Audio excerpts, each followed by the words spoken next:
La spiritualité, il faut la considérer comme un cursus du perfectionnement spirituel, un processus éducatif très sérieux qui a ses propres principes et il faut les appliquer correctement, justement pour obtenir des résultats. La spiritualité, c'est pour se connaître et connaître Dieu. C'est ça le but de la spiritualité. Connaître, se connaître et connaître Dieu.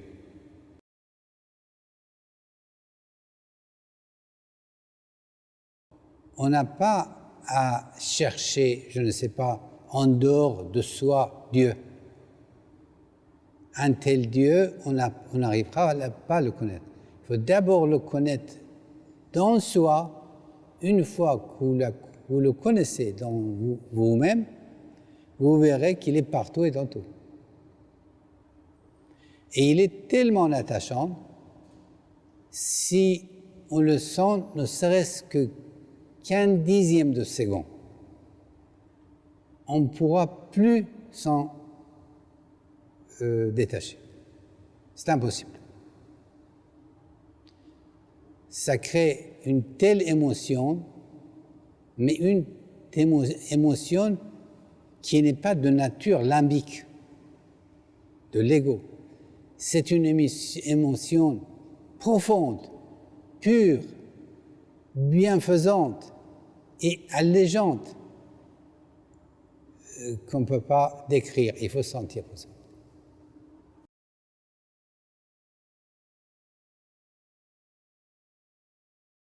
Supposons que vous n'avez jamais vu de sucre. Je prends un sucre et je vous le décris. Ça, vous pouvez décrire ce sucre à tout le monde. Mais vous ne savez pas ce que c'est que le sucre. Je dis le sucre, c'est d'eau, c'est ci, c'est ça. Mais vous ne savez pas ce que. Pour savoir vraiment qu'est-ce que c'est le sucre, vous devez goûter.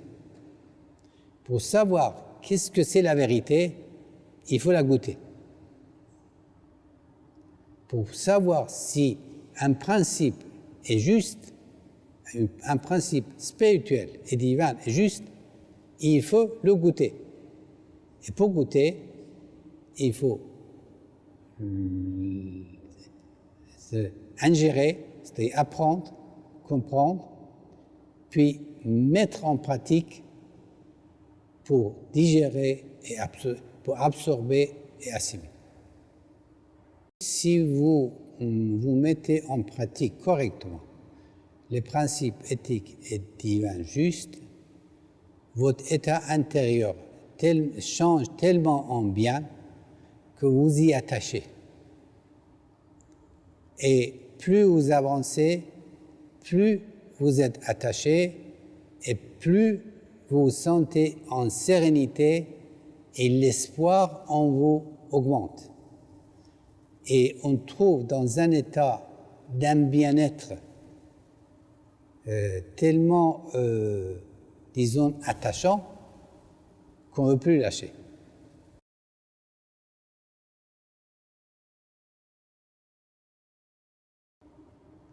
Il y a en tout homme la pulsion de vérité.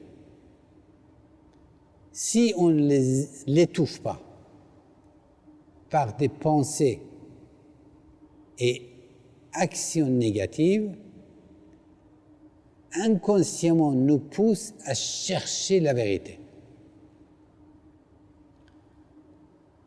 Et celui qui pratique les principes éthiques et divins justes, peu à peu atteint ces vérités, comprend. Et quand c'est assez développé, cette pulsion de vérité se transforme en amour de vérité. Or, amour de vérité, c'est un amour spirituel qui provient de la raison saine. Et le plaisir qu'on ressent, c'est profond, c'est durable, ça n'a rien de comparaison avec l'amour limbique. Ça ressemble à un scientifique qui s'y découvre qu'il a l'amour pour les vérités de sa science. Quand il découvre une vérité de sa science, il est plein de bonheur, plein d'émotions, que cette émotion de ce savant est différente de l'émotion qu'il ressent à partir de son ego. Le plaisir, la joie qu'on retire de la connaissance ou de la compréhension d'une vérité divine est telle qu'aucune autre joie qui vient de l'ego ne la remplace. C'est fort, elle est forte, légère, et ça est profonde. Vous comprenez ?